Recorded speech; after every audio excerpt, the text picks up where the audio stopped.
कहानी की शुरुआत होती है एक घने जंगल को दिखाते हुए। एक आदमी पागलों की तरह भाग रहा था, इस उम्मीद में कि शायद उसे इस जंगल से भाग निकलने का कोई रास्ता मिल जाए। लेकिन ये जंगल इतना घना था कि यहाँ से बाहर जाने का कोई रास्ता नहीं नजर आ रहा था। यह आदमी सूरज को देखते हुए आगे बढ़ता है, लेकिन अब सूरज भी धीरे धीरे ढल रहा था। मगर इस आदमी ने भागना नहीं छोड़ा। भागते भागते एक पॉइंट आया जहाँ एक बोर्ड पर लिखा हुआ था पॉइंट ऑफ नो रिटर्न, यानी वहाँ से कोई वापस नहीं जा सकता। साथ ही इस बोर्ड पर नंबर 108B लिखा हुआ था। ये देखकर वो और भी ज्यादा परेशान हो जाता है। धीरे धीरे अंधेरा और बढ़ने लगा और पूरे जंगल में एक अजीब सा खौफ फैल गया। तभी अचानक एकदम से सारे परिंदे उड़कर वहाँ से चले जाते हैं। इस आदमी के कई मील के सफर के बाद भी उसे पूरे जंगल में कोई भी एक जंगली जानवर नहीं दिखाई दिया। न जाने ऐसा क्या था जिसे जंगली जानवर भी डर रहे थे। डर के मारे वह आदमी और भी तेजी से भागने लगा, लेकिन कई घंटों का सफर करने के बाद वह आदमी अचानक एक जगह पर आकर रुक गया और उसके चेहरे पर मायूसी छा गई, क्योंकि उसके सामने वही 108 नंबर वाला साइन बोर्ड था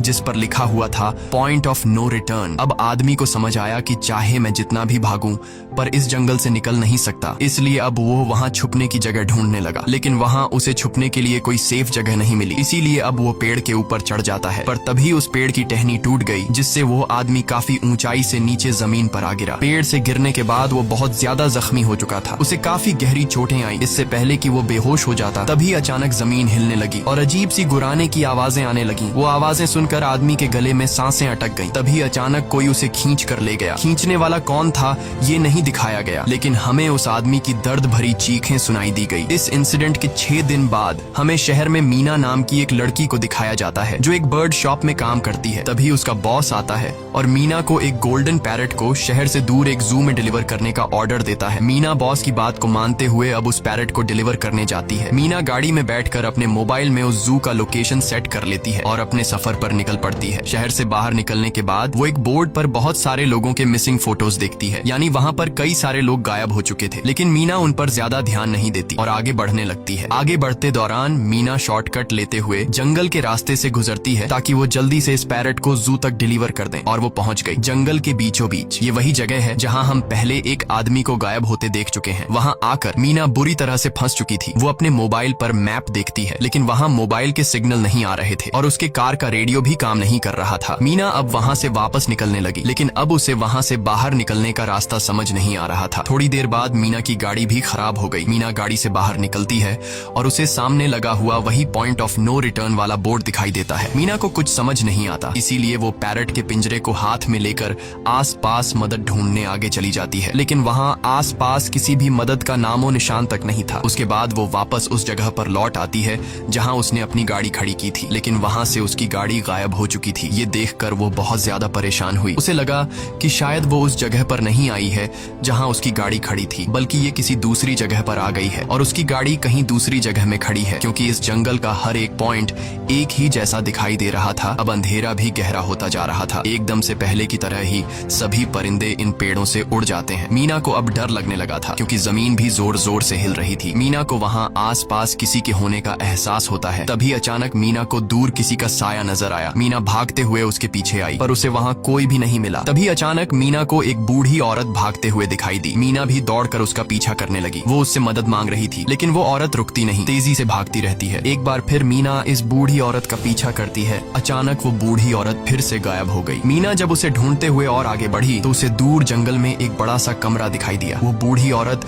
उस कमरे के दरवाजे को खोलकर मीना से कहती है, अगर जिंदा रहना चाहती हो तो जल्दी से अंदर आओ। ये सुनते ही मीना बिना सोचे समझे दौड़ते हुए उस कमरे की तरफ गई। मीना के अंदर आते ही उसने गेट को लॉक कर दिया। मीना देखती है कि ये कोई अजीब सा कमरा है जिसमें एक बहुत बड़ा सा मिरर लगा हुआ था। उस बूढ़ी औरत के साथ यहाँ 2 और लोग भी थे। मीना घबरा कर उन लोगों से पूछती है, ये कौन सी जगह है? इस पर उस बूढ़ी औरत ने जवाब दिया कि इस जगह को हम दी कोब कहते हैं। मेरा नाम है मैडलिन, ये लड़की है कियारा और इस लड़के का नाम है डेनियल। बूढ़ी औरत मीना से कहती है कि अभी बातचीत का वक्त नहीं है, तुम जल्दी से हमारे साथ मिरर के सामने खड़ी हो जाओ, क्योंकि कोई हमें देखने आने वाला है। मीना पूछती है, आखिर हमें कौन देखने आ रहा है? तो वो बूढ़ी औरत उससे कोई जवाब नहीं देती। एकदम बाहर से अजीब सी आवाजें आने लगी। मीना डर के मारे पूछती है कि ये आवाज किस चीज की है? तो कियारा मीना को बताती है कि इन्हें हम वॉचर्स कहते हैं। वे शीशे के दूसरे ओर से हमें देख रहे हैं, पर हम उन्हें नहीं देख सकते। वे हर रात सूरज ढलने के बाद यहाँ आते हैं और हमें देखते रहते हैं जब तक सुबह का सूरज नहीं निकल आता। तभी शीशे के दूसरी तरफ से शोर आने लगा। मीना पूछती है, ये शोर कैसा है? उस बूढ़ी औरत ने बताया कि वॉचर्स तुम्हारे आने से खुश हैं, तुम्हें यहाँ देखकर तालियां बजा रहे हैं। मीना बुरी तरह से कंफ्यूज थी, वो जल्द से जल्द यहाँ से निकलना चाहती थी। मैडलिन जिन्हें वॉचर्स कह रही थी, न तो अब तक मीना ने उन्हें देखा और न ही किसी और ने देखा था। रात गुजर जाती है, सुबह होने पर ये लोग उस जगह से बाहर निकल आते हैं। मैडलिन बताती है कि वे वॉचर्स सिर्फ रात में ही बाहर निकलते हैं, दिन के वक्त हम लोग जंगल में आजाद घूम सकते हैं। मीना रात भर यही सोच रही थी कि कब सुबह होगी और जल्दी से मैं इस जंगल से बाहर निकल जाऊं। इसीलिए वह फौरन जंगल से बाहर निकलने का रास्ता ढूंढने लग जाती है। तब मैडलिन बाकी सबको उसे रोकने से मना कर देती है, जैसे कि वह जानती हो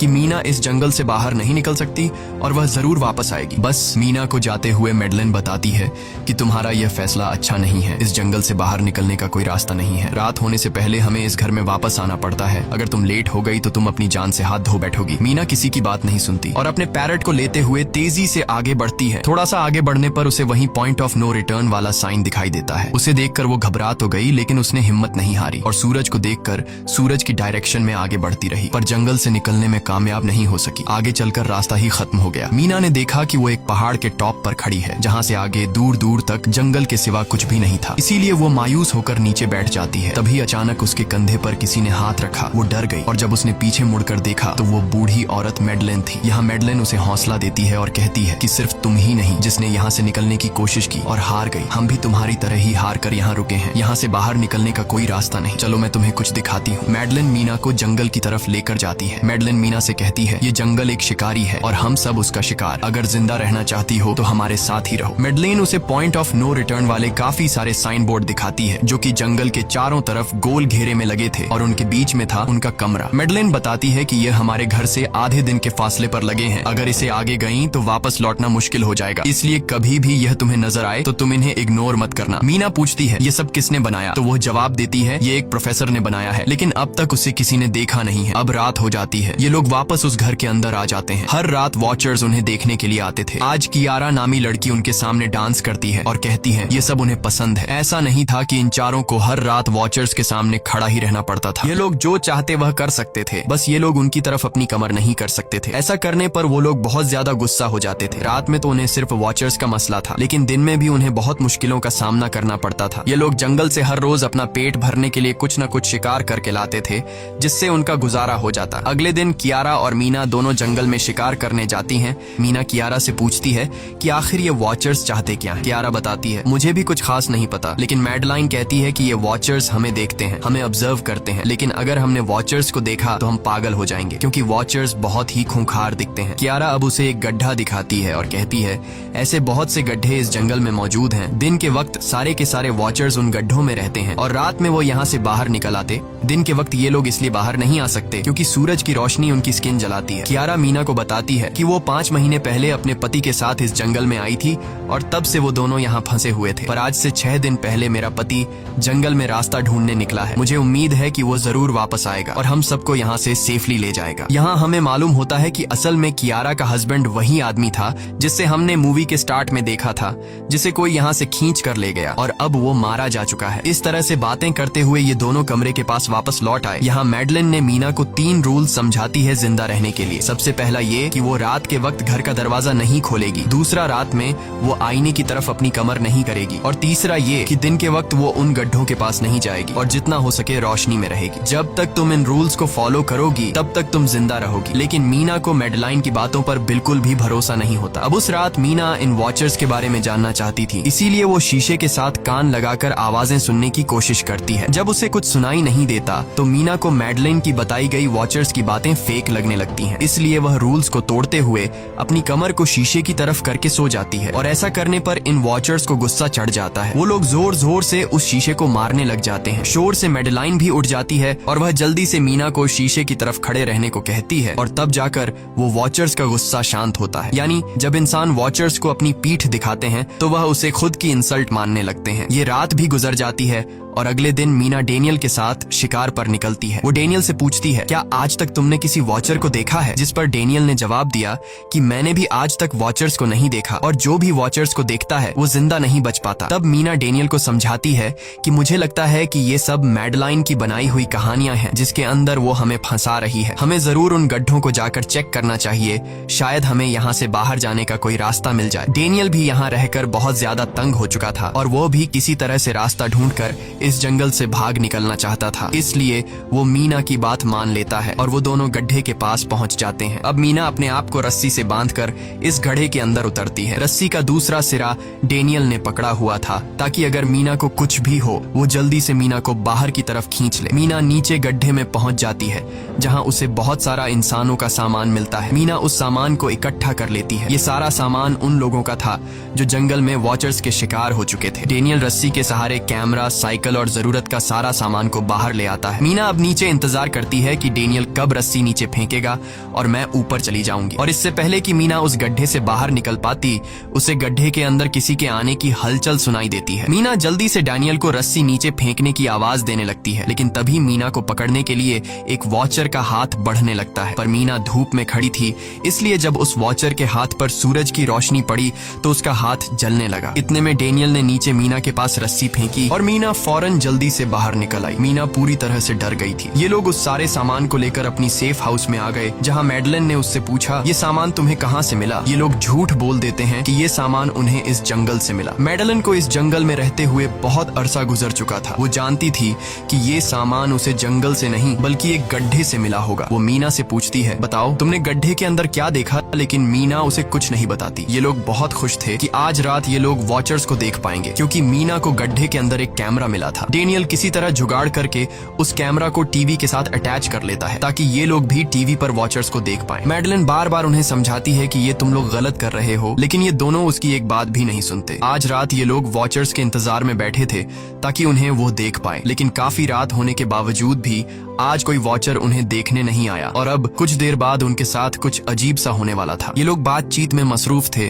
कि तभी उनका दरवाजा खटखटाया जाता है, यानी दरवाजे पर किसी ने दस्तक दी। उन्होंने जल्दी से टीवी की तरफ देखा तो वहाँ उन्हें इंसानी टांगे दिखाई दे रही थीं। बाहर जो कोई भी था वो कियारा के हस्बैंड की आवाज में बात कर रहा था और वो जल्दी से दरवाजा खोलने को कह रहा था। कियारा को लगा कि जरूर उसका हस्बैंड यहाँ से बाहर निकलने का रास्ता ढूंढ आया है। वो जल्दी से उठकर दरवाजा खोलने के लिए जाती है, लेकिन मैडलिन बीच में आकर दरवाजा खोलने नहीं देती। वो कहती है कि मैं जानती हूँ बाहर तुम्हारा हस्बैंड नहीं है, क्योंकि मैडलिन जानती थी कि रात के इस अंधेरे में कोई भी इंसान इस कमरे तक नहीं पहुंच सकता। लेकिन कियारा को मैडलिन की बातों पर यकीन नहीं होता और वो दरवाजा खोलने की कोशिश करती है, जिसके बाद मैडलिन कियारा से कहती है कि वो तुम्हें फंसा रहा है, तुम उसका इम्तिहान ले लो, तुम उसे कोई ऐसी बात पूछो जिसके बारे में सिर्फ तुम या तुम्हारा हस्बैंड जानता हो। कियारा बाहर खड़े हुए इंसान से एक किताब के बारे में सवाल करती है जिसके बारे में उसे पता होना चाहिए था, लेकिन जब बाहर खड़ा हुआ इंसान कोई जवाब नहीं देता तो ये समझ जाते हैं कि ये वॉचर ही है। ये लोग जब दरवाजा नहीं खोलते तो वॉचर उनके बाहर लगाए हुए कैमरा को तोड़ देता है और यहाँ हमें एक बात पता चलती है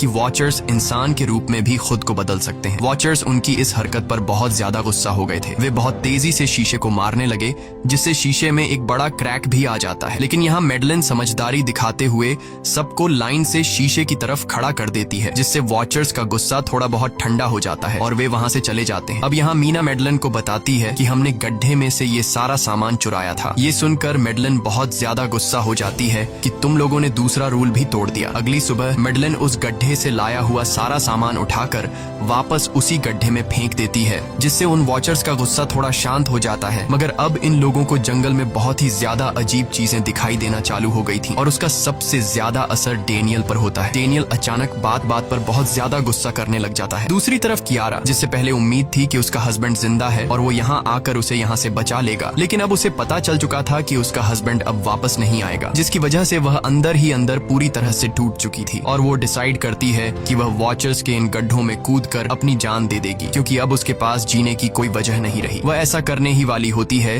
कि मीना आकर उसे बचा लेती है। इसी बीच हम देखते हैं कि डेनियल मैडलिन की तरफ अजीब तरह से देख रहा होता है और वह गुस्से में आकर मैडलिन को पेड़ के साथ बांध लेता है। डेनियल ने कहा कि अब मैं इस बुढ़िया के कोई रूल्स नहीं मानूंगा, अब यहाँ सिर्फ मेरी बात मानी जाएगी। अब रात होने वाली थी, इसलिए डेनियल कमरे की तरफ भागा और कियारा भी उसके पीछे भागी, लेकिन मीना मैडलिन के पास आई और उसकी रस्सियां खोलने लगी। दूसरी तरफ डेनियल ने कियारा को लेकर कमरे का दरवाजा अंदर अंदर से बंद कर दिया और मीना और मैडलिन को बाहर वॉचर्स के लिए छोड़ दिया। मीना और मैडलिन डेनियल से दरवाजा खोलने के लिए गिड़गिड़ाते रहे। डेनियल से रिक्वेस्ट करते हैं कि प्लीज दरवाजा खोल दो, लेकिन डेनियल ने दरवाजा नहीं खोला। अब बाहर चारों तरफ अंधेरा छा गया और वॉचर्स के आने का टाइम हो गया, इसलिए अब मजबूरन उन्हें अपनी जान बचाने के लिए एक घने पेड़ के नीचे रहकर छिपना पड़ा। थोड़ी देर बाद उन्हें वॉचर्स की गुराने की आवाजें आने लगी। इस टाइम मीना और मैडलिन के साथ हमें भी उन वॉचर्स की एक झलक दिखाई जाती है। ये लोग लंबे, पतले और खतरनाक थे। सब अपने अपने गड्ढों से निकलकर इंसानों को देखने के लिए उस सेफ रूम तक पहुंचते हैं और जब ये लोग देखते हैं कि मीना और मैडलिन वहां नहीं हैं, तो वो उनको खाने के लिए जंगल में ढूंढने लग जाते हैं। और जब ये वॉचर्स दूर जाते हैं तो मौके का फायदा उठाते हुए ये दोनों फिर से सेफ रूम तक आ जाते हैं और डैनियल से रो रो कर दरवाजा खोलने को कहते हैं। इस बार डैनियल के दिल में रहम जाग जाता है और वो उनके लिए दरवाजा खोल लेता है। अब अंदर जाने के बाद पहले तो मैडलिन डैनियल पर गुस्सा करती है और फिर इन सबको शीशे के सामने खड़ा करके वॉचर्स के बारे में कुछ बातें बताती है। मैडलिन ने कहा कि अब तक हम बहुत से रूल्स तोड़ चुके हैं, इसलिए मुझे नहीं लगता कि इस बार वॉचर्स हमें माफ करेंगे। मैं तुम लोगों को वॉचर्स के बारे में कुछ सच्चाई बताना चाहती हूँ। दरअसल मैं जब यहाँ पहली बार आई थी तो मैंने कुछ ऐसा देखा जिससे मेरे होश उड़ गए। मैंने अपना ही एक डुप्लीकेट देखा। असल में वो एक वॉचर था जो मेरा रूप लेने की कोशिश कर रहा था। हालांकि उसकी आंखें और बाल बिल्कुल परफेक्ट नहीं थे। मीना ने पूछा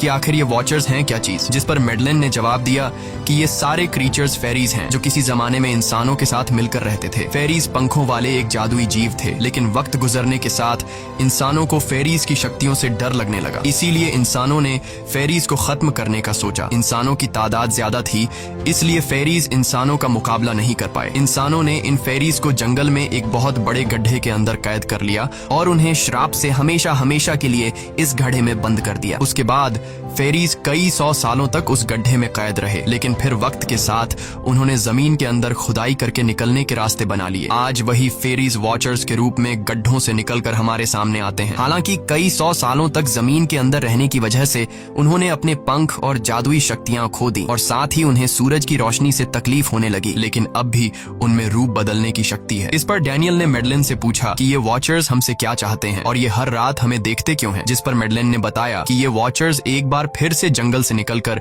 इंसानों के बीच रहना चाहते हैं, लेकिन अपने असली रूप में ये इंसानों के बीच नहीं रह सकते। इसीलिए उन्होंने हमें यहाँ रखा हुआ है ताकि हमें देखकर हमारा रूप ले सकें और हमसे आज के दौर के तौर तरीके सीखकर इंसानों के बीच रह सकें। मैडलिन ये सब बातें बता ही रही थी कि अचानक सभी वॉचर्स वापस लौट आए और जब वॉचर्स को पता चलता है कि मैडलिन और मीना वापस अपने कमरे में आ गए हैं तो वो सब गुस्से से भड़क उठे और दरवाजा तोड़ने की कोशिश करने लगे। इन चारों ने टेबल को खींचकर दरवाजे के सामने रख दिया ताकि दरवाजा वॉचर्स तोड़ न सके, लेकिन वॉचर्स की ताकत काफी ज्यादा थी और इन चारों को पता चल चुका था कि जल्द ही वॉचर्स अंदर आ जाएंगे और उन्हें मौत अपनी आंखों के सामने दिखाई दे रही थी। तभी उन्होंने देखा कि टेबल को घसीटकर दरवाजे तक ले जाने की वजह से कारपेट पलट गई है। जब उन्होंने कारपेट हटाया तो उन्हें नीचे एक बड़ा लोहे का गेट नजर आया। उन्होंने जल्दी से गेट खोला तो उन्हें पता लगा कि नीचे एक बहुत बड़ा बंकर है। ये लोग जल्दी से उस बंकर के अंदर घुस गए और ऊपर से लोहे का गेट बंद कर दिया। ये लोग इस बात को लेकर परेशान थे कि ये बंकर यहाँ पर मौजूद था और इन लोगों को पता भी नहीं चला। इस बंकर के नीचे बहुत फैसिलिटीज थी, हजारों दिन का खाना, एक कंप्यूटर और भी बहुत सारा जरूरत का सामान रखा था। मीना जानना चाहती थी कि आखिर ये जगह किसने बनाई, इसीलिए वो उस कंप्यूटर को ऑन कर लेती है। उस कंप्यूटर में बहुत सारा डेटा सेफ था, जिसे खोलने पर उन्हें पता चलता है कि ये सारी जगह प्रोफेसर मार्टिन ने बनाई थी। असल में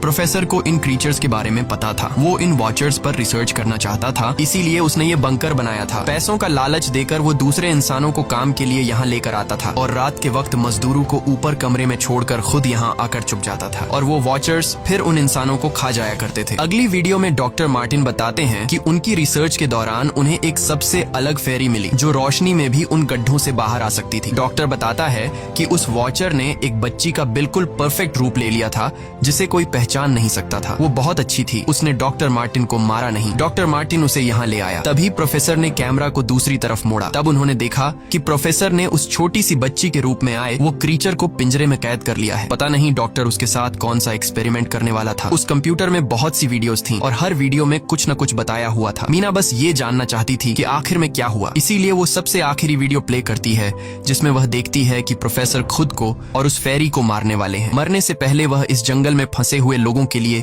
यहाँ से निकलने का रास्ता बता देता है और कहता है कि शाम में जिस डायरेक्शन में परिंदे भागते हैं उस डायरेक्शन में भागने से वे लोग इस जंगल से निकल सकते हैं। उसने इस रिकॉर्डिंग मैसेज में कहा था कि अगर कोई इस जंगल से निकलने में कामयाब हो गया तो यूनिवर्सिटी में जाकर मेरी सारी रिसर्च तबाह कर देना। मैंने यहाँ आकर बहुत बड़ी गलती कर दी। उसके बाद प्रोफेसर ऊपर चले गए और फिर 2 गोलियों की आवाज आई, जिससे उन्हें समझ आया कि प्रोफेसर ने पहले उस फेरी को मारा और फिर खुद को गोली मार दी। आज रात ये चारों बहुत खुश थे क्योंकि उन्हें इस जंगल से जान छुड़ाने का रास्ता मिल गया था। अगली सुबह सभी लोग अब बंकर से बाहर निकलते हैं तो देखते हैं कि उनका सेफ हाउस उन वॉचर्स ने पूरी तरह तबाह कर दिया है और आज के दिन उन्हें लाजमी इस जंगल से निकलना होगा, वरना ये लोग मारे जाएंगे क्योंकि रात को अब उनके पास छिपने के लिए कमरा भी नहीं बचा था। ये लोग अब यहाँ जंगल से निकलने के रास्ते में बढ़ने लगते हैं। वो परिंदे जिनके बारे में प्रोफेसर बता रहे थे वे तो शाम को उड़ने वाले थे, लेकिन उन्हें शाम होने से पहले जंगल से बाहर निकलना था। इसलिए मीना अपने पास मौजूद पैरट को आजाद कर देती है। जिस डायरेक्शन में वह उड़ता है उसी डायरेक्शन में ये लोग चलने लग जाते हैं। चलते हुए रास्ते में ही उन्हें एक कब्र मिली। मैडलेन उस कब्र को देखकर बताती है कि एक वक्त था जब ये लोग इंसानों के साथ रहते थे, लेकिन इंसानों ने उनके साथ बहुत बुरा किया, धोखा किया और उन्हें यहाँ जंगलों में फंसाकर खुद चले गए। कई घंटे सफर करने के बाद ये लोग एक नदी के पास पहुंच गए। वहाँ उन्हें प्रोफेसर का एक बोट मिला, जिसको देखकर ये लोग बहुत खुश हुए, लेकिन उनकी खुशी अब कुछ ही देर की मेहमान थी क्योंकि अब अंधेरा हो चुका था और वॉचर्स के आने का वक्त हो गया था। उससे पहले कि ये लोग डॉक्टर मार्टिन की बोट में बैठकर यहाँ से दूर चले जाते, तभी उन्हें पीछे से किसी की आवाज आई। जब उन्होंने पीछे मुड़कर देखा तो वो कियारा का हस्बैंड था जो मदद के लिए चिल्ला रहा था। वो बहुत ही जख्मी हालत में था। बाकी सब बोट में बैठ चुके थे, इसलिए डेनियल अकेला उसकी मदद के लिए गया। डेनियल कियारा के हस्बैंड को खींचकर बोट की तरफ लाने लगा, लेकिन तभी ये लोग बोट से देखते हैं कि डेनियल जिसकी मदद करने गया वह कोई इंसान नहीं बल्कि एक वॉचर है, जिसने उनके सामने ही डेनियल का रूप ले लिया। वो लोग कुछ भी नहीं कर पा रहे थे। अब उस वॉचर ने डेनियल को मार दिया। उन्हें इस बात का पता था कि वॉचर्स इस नदी को पार नहीं कर सकते हैं और फाइनली ये लोग खुद इस नदी को पार करके शहर तक पहुंच जाते हैं। और कहानी में असल ट्विस्ट इसके बाद आया। शहर पहुंचने के बाद ये तीनों अलग अलग रास्तों पर चले गए और कुछ दिनों बाद अब मीना जल्दी से डॉक्टर मार्टिन के कहने के मुताबिक उनके यूनिवर्सिटी में उनका सारा डेटा खत्म करने के लिए आई। उससे पहले कि वह उनका रिसर्च डेटा डिलीट कर देती, तभी उससे वहाँ एक टेप रिकॉर्डर मिला और उस टेप रिकॉर्डर से मीना को एक नया राज मालूम हुआ। जब हजारों साल पहले इंसान और फेरीज एक साथ रहते थे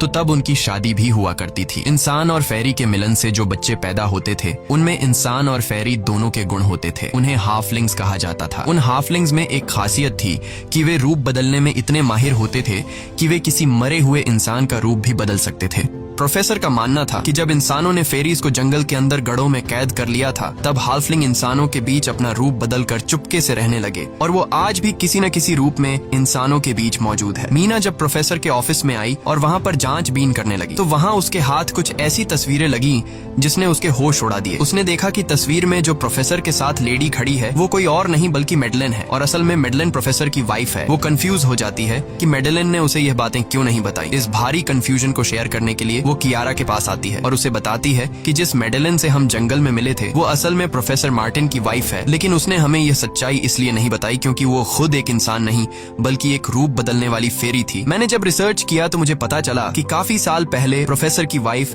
मैडलेन कैंसर की वजह से मर गई थी। ये सुनकर कियारा कहती है कि फिर वो मैडलेन कौन थी जो इतने समय से हमारे साथ थी। इस पर मीना कहती है, मुझे सब समझ आ रहा है। दरअसल प्रोफेसर अपनी वाइफ के मरने से बहुत दुखी थे और उसे हर हाल में वापस पाना चाहते थे और जब प्रोफेसर को इन रूप बदलने वाली फेरीज के बारे में पता चला तो प्रोफेसर ने उस रूप बदलने वाली फेरी को पिंजरे में कैद किया जो एक बच्ची का परफेक्ट रूप लेकर उनके पास आई थी। प्रोफेसर ने अपनी वाइफ की फोटो दिखाते हुए उस फेरी को अपनी वाइफ मैडलेन जैसा बना दिया क्योंकि वो फेरी बाकी फेरीज से अलग थी। वो दिन में भी बाहर आ सकती थी। मीना ने कहा कि मैंने मैडलेन को यहाँ बुला लिया है, हमें किसी तरह से करके उसे वापस जंगल भेजना होगा। तभी एक कार वहाँ आकर रुकी। जब उस कार से जो इंसान उतरा उसे देखकर मीना के गले में सांस अटक गई। वो कियारा थी, यानी कि अब तक जो मीना के साथ थी वो मैडलेन थी। उसने कियारा का रूप ले रखा था। कियारा जैसे ही घर के अंदर आई तभी मैडलेन ने कियारा के हस्बैंड के रूप में बदलकर उसे बेहोश कर दिया। मीना ने मैडलेन से कहा, आखिर तुम चाहती क्या हो? जिस पर मैडलेन गुस्से में आकर कहा, मैं फेरीज की सबसे अलग मखलूक हूँ। मेरे सभी साथी बचपन से मुझे चिढ़ाते थे। वो मुझे अपने साथ नहीं रहने देते क्योंकि मैं सबसे अलग थी। मैं उस जंगल में अकेली पड़ चुकी थी और मैं उस जंगल से निकलकर बाहर लोगों के साथ मिलकर रहना चाहती थी। फिर एक दिन प्रोफेसर उस जंगल में आया।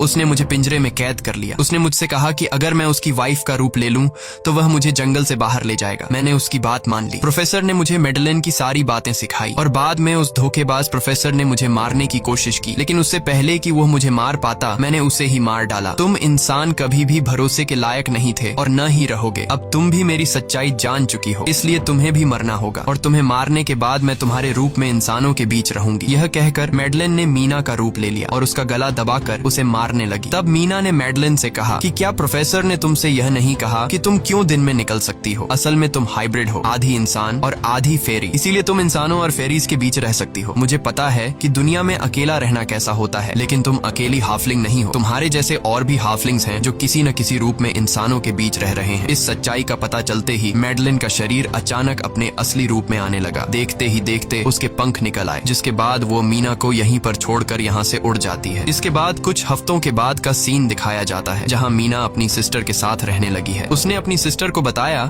कि शायद वो फेरी अभी भी मेरा पीछा कर रही है। तब मीना की सिस्टर उसे कहती है कि तुम डरो मत, ऐसा कुछ नहीं है। और कहानी के एंड में हम एक छोटी बच्ची को देखते हैं जो कि उस वक्त मीना के घर के नीचे खड़ी थी। ये कोई और नहीं बल्कि मेडलिन थी, जो अब उनके दुनिया में उस रूप में रह रही है। और इसी के साथ ये कहानी खत्म हो जाती है। अगर आपको ये वीडियो अच्छी लगी हो तो हमारे चैनल को सब्सक्राइब और वीडियो को लाइक जरूर कीजिएगा।